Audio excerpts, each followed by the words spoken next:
The 2026 WNBA offseason is a defining moment for the Indiana Fever and Lexie Hull. After 4 years in Indianapolis, Hull's career has reached a decisive stage following the conclusion of her rookie contract. She entered the winter of 2025 as a restricted free agent, a status that allows the Fever to match any offer sheet she might sign with another team. However, this standard transition has been complicated by the league's broader economic climate. The expiration of the previous collective bargaining agreement and ongoing negotiations for a new labor deal have effectively paused official roster movements, creating a period of uncertainty for players in Hull's position. In 2025, Hull moved from a depth role into a core part of the Fever's rotation. It was the most productive season of her career. She appeared in all 44 regular season games, starting 30 of them, and recorded career highs in points, rebounds, assists, and steals. While her season average of 7.2 points per game may appear modest, her value was evident in her shooting efficiency and defensive metrics. Hull more than doubled her three-point attempts from the previous year, taking 150 shots from deep and converting them at a 36.7% rate. This ability to space the floor was essential for an Indiana offense built around the gravity of Caitlin Clark and the interior presence of Aaliyah Boston. Defense remains Hull's most measurable contribution. She led the league by drawing 37 offensive fouls, a metric that highlights her physical style of play and willingness to engage in high-impact contact.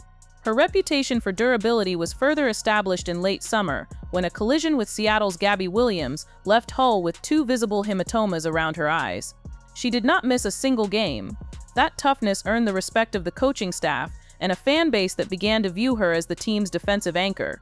This durability carried into the Fever's 2025 playoff run, where they reached the semifinals for the first time in a decade. In 8 postseason games, Hull increased her scoring to 10.3 points per game while playing through a back injury. Her 43-minute performance in an overtime loss to the Las Vegas Aces in Game 5 of the semifinals demonstrated a level of endurance that front offices value when evaluating long-term contract extensions. The financial terms of her next contract are tied to the negotiations between the WNBA and the Players Association. The union's decision to opt out of the previous agreement was driven by a desire for a larger share of the league's rising revenue, which has been bolstered by record television viewership and attendance in 2024 and 2025. As of February 2026, the two sides remain divided on the salary cap structure. The league has proposed a cap tied to net revenue, which would account for expenses such as charter flights and upgraded facilities, while the players are advocating for a percentage of gross revenue. Current projections suggest the 2026 salary cap could reach $5 million, with supermax salaries potentially exceeding $1 million. For a restricted free agent like Hull, these talks will determine the ceiling of her earning potential. The Indiana Fever roster is currently in a state of flux. Only 3 players, Caitlin Clark, Aaliyah Boston, and rookie Michaela Timpson, are under guaranteed contracts for the 2026 season. The rest of the roster, including veterans Kelsey Mitchell and Sophie Cunningham, are unrestricted free agents. This gives the front office significant flexibility but also creates a challenge regarding team continuity. Mitchell, who finished the 2025 season as one of the league's top scorers, will likely command a maximum contract, making the retention of Hull a strategic priority. The team's core has publicly supported her return. Aaliyah Boston has cited Hull's grit as a necessary balance to the team's offensive stars, while Clark has described Hull as a player every team in the league would want on their roster. The delay in a new labor agreement has resulted in what analysts describe as a status quo period, where teams can communicate with players but cannot finalize new contracts. This has led to a stagnant market where restricted free agents are left in a holding pattern.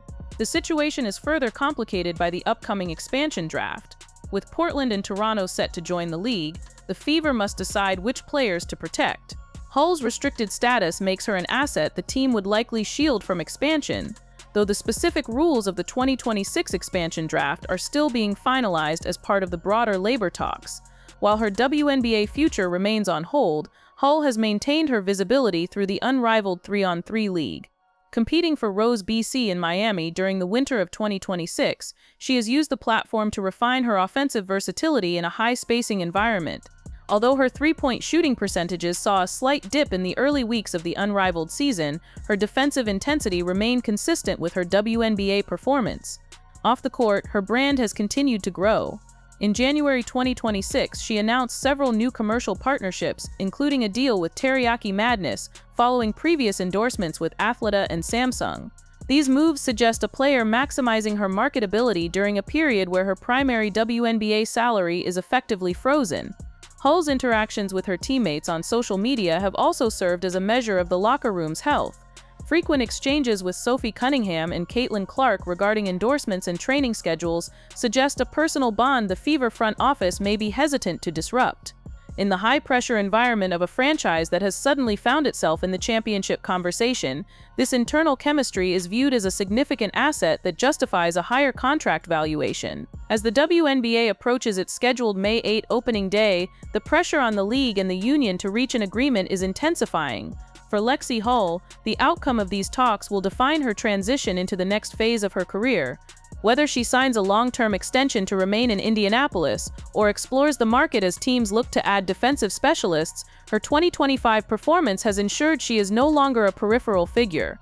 She has become a test case for how the league's new economic reality will impact its middle-class talent, players whose contributions are vital to the structure of a championship contender. The coming weeks will reveal if the Fever are willing to meet the market price for a player who plays through injuries and provides the defensive grit necessary to support a talent like Caitlin Clark.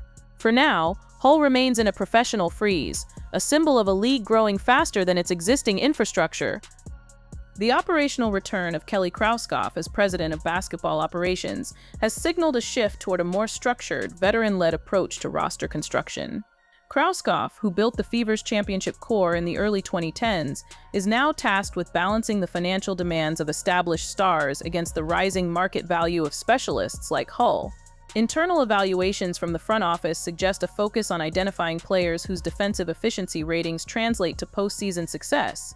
Head coach Stephanie White has frequently emphasized that the team's ability to defend the perimeter is the primary limiting factor in their pursuit of a title. In this tactical framework, Hull is viewed as a point-of-attack defender capable of disrupting the league's elite backcourts, a role that becomes more valuable as the Fever face high-scoring opponents in the later rounds of the playoffs. The expansion draft scheduled for the 2026 season adds a layer of administrative complexity to these evaluations. With Portland and Toronto each selecting players to fill their inaugural rosters, the Fever are restricted in the number of players they can protect. Typically, teams are allowed to shield 6 players, a rule that forces difficult choices between high-ceiling young talent and reliable veterans. Because Hull is a restricted free agent, her rights are considered a team asset. Protecting her ensures that the Fever maintain the ability to match outside offers, but it also leaves other rotation players exposed. Front office analysts are currently weighing whether the certainty of Hull's defensive production outweighs the risk of losing a versatile bench player to an expansion franchise. The financial stakes are further amplified by the WNBA's recent broadcast success. The 2025 season saw a 200% increase in media rights valuation, a figure that serves as the foundation for the union's demands in the current labor dispute. Players are advocating for a model that includes a share of the league's gross revenue, rather than the net revenue model proposed by the owners. For Hull, the outcome of this specific debate will determine her career earnings. A gross revenue share would likely lift the middle-class salary tier, allowing players of her caliber to sign multi-year deals that reflect their importance to the league's television product. Until a deal is ratified, however, she cannot leverage her 2025 breakout season into a formal contract. In Miami, the unrivaled league has functioned as a laboratory for Hull's offensive development. The 3-on-3 format requires a high volume of decision-making and frequent perimeter shots, which directly addresses the areas of her game that scouts believe have the most room for growth. While her primary role in the WNBA is defensive, the ability to consistently convert corner threes and attack closeouts would move her into a different category of valuation. Reports from unrivaled training sessions indicate that Hull has focused on increasing the speed of her release, a necessary adjustment for a league that is becoming faster and more reliant on high-volume shooting. This winter season is more than a conditioning tool. It is a platform for Hull to demonstrate that her offensive contributions are trending toward the league average, complementing her elite defensive standing.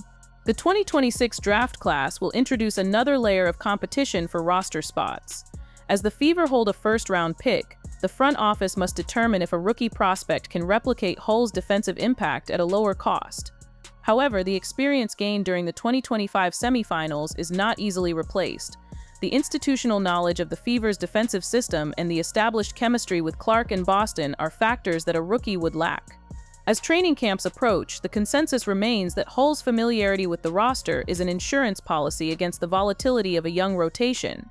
The coming weeks will clarify if the Indiana Fever view her as a long-term cornerstone or a temporary solution in a rapidly evolving market. For Lexie Hull, the transition from a rookie contract to a professional extension is a test of patience, set against the backdrop of a league at a crossroads.